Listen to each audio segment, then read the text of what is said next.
Competition के दृष्टि से देखा जाए बच्चों तो ये जो है चैप्टर बहुत ही महत्वपूर्ण है, क्योंकि बहुत सारा क्वेश्चन जो है बच्चों इससे क्रिएट होता है और उतना ही आसानी से आप सीखेंगे बशर्ते वीडियो को कंप्लीट रूप से देखेंगे। छोटा छोटा वीडियो तो बनाते हैं बच्चों, आसानी से देख सकते हैं। तो बच्चों इसको समझने के लिए हम लोग तराजू बनाते हैं, क्योंकि आसानी से समझना है तो वीडियो देखिए, है ना। ये रहा बच्चों आपका तराजू।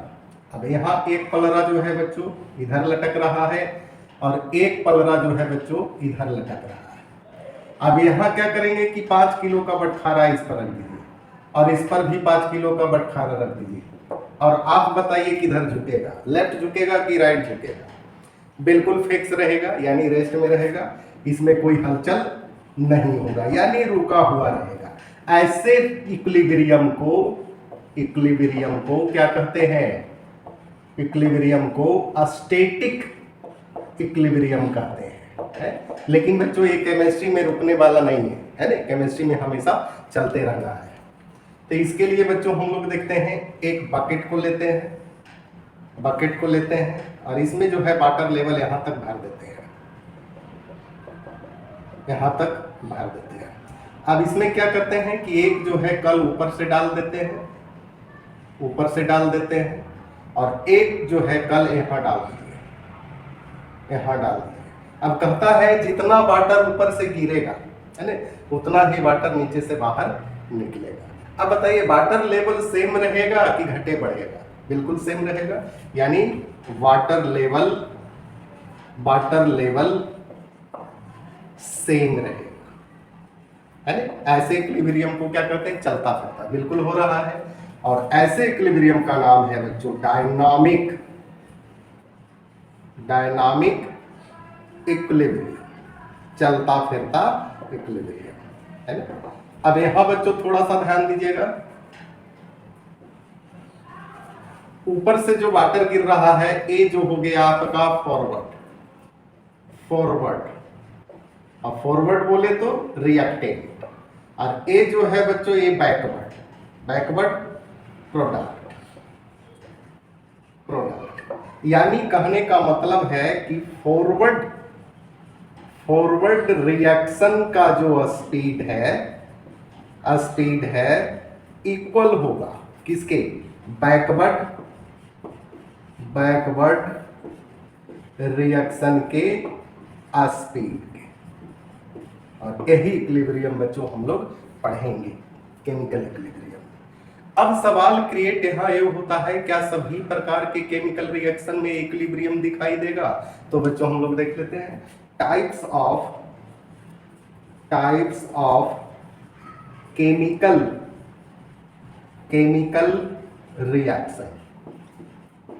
रिएक्शन के टाइप। पहला है बच्चों इररिवर्सिबल रिएक्शन, अनुत्क्रमणीय अभिक्रिया, ऐसा रिएक्शन जो सिर्फ एक ही डायरेक्शन में होता है ना।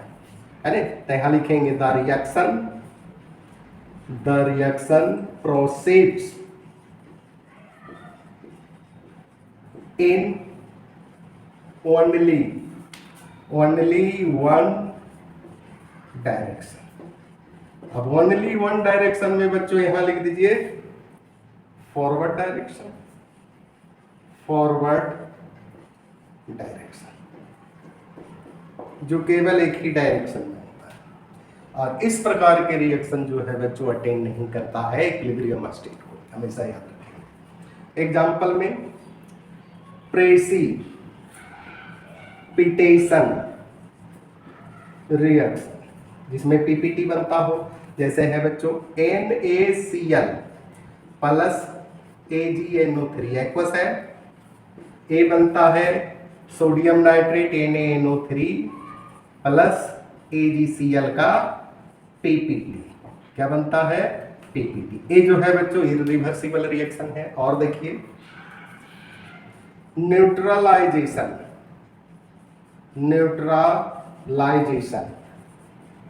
रिएक्शन, इसमें क्या होगा? तो कहता है एसिड और बेस मिलेगा, साल्ट का फॉर्मेशन करेगा, जैसे HCl है प्लस NaOH है ये बना देगा NaCl नॉर्मल साल्ट है प्लस H2। यहाँ एक लाइन लिख दीजिए बच्चों, do not attain equilibrium state.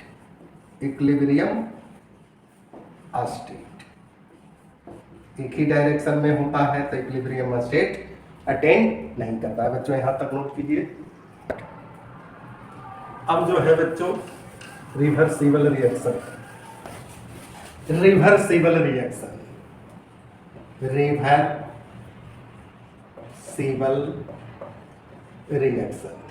Equilibrium state को यही जो है बच्चों अटेन करता है, क्योंकि ये रिएक्शन जो है फॉरवर्ड टू बैकवर्ड और बैकवर्ड टू फॉरवर्ड होता है।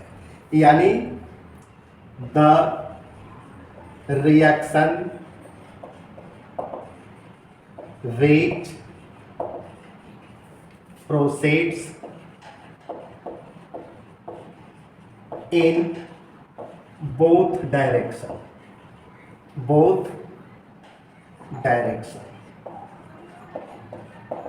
यानी ये रिएक्शन जो है बच्चों दोनों डायरेक्शन में होता है ना। कहता है it is only possible when vessel is closed। कहता है तभी पॉसिबल होता है जब वेसल जो है पूरी तरह से बंद रहता है, खुला ओपन वेसल में नहीं होगा। एग्जाम्पल में बच्चों N2 plus 3H2 reversible dash देंगे 2NH3 है ना। इसी प्रकार से बच्चों ये जो है आपका forward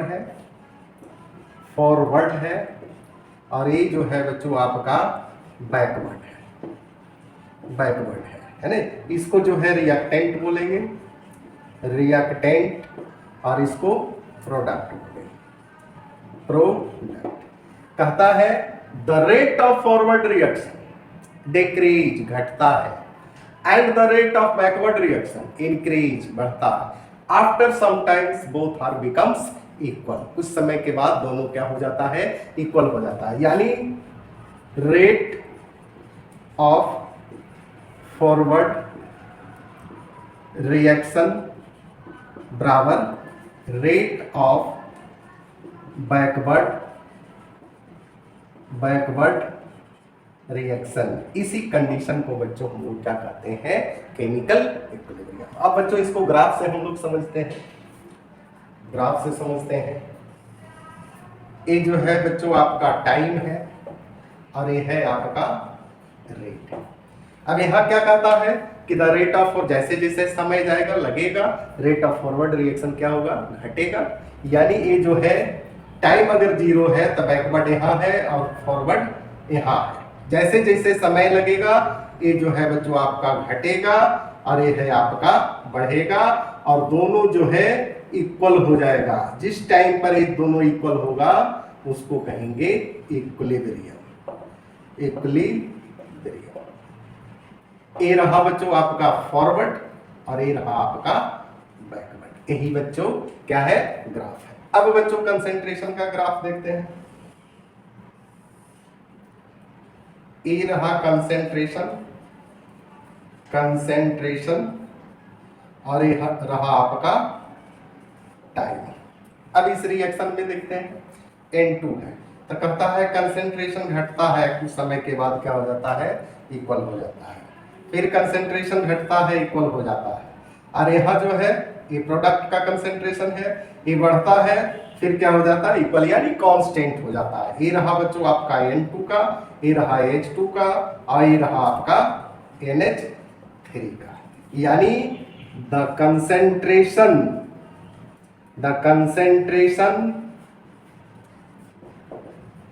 of reactant and product becomes constant equilibrium। Equilibrium में रिएक्टेंट का कंसेंट्रेशन हो या प्रोडक्ट का कंसेंट्रेशन हो, क्या होता है, कांस्टेंट होता है। यही है बच्चों आज का टॉपिक।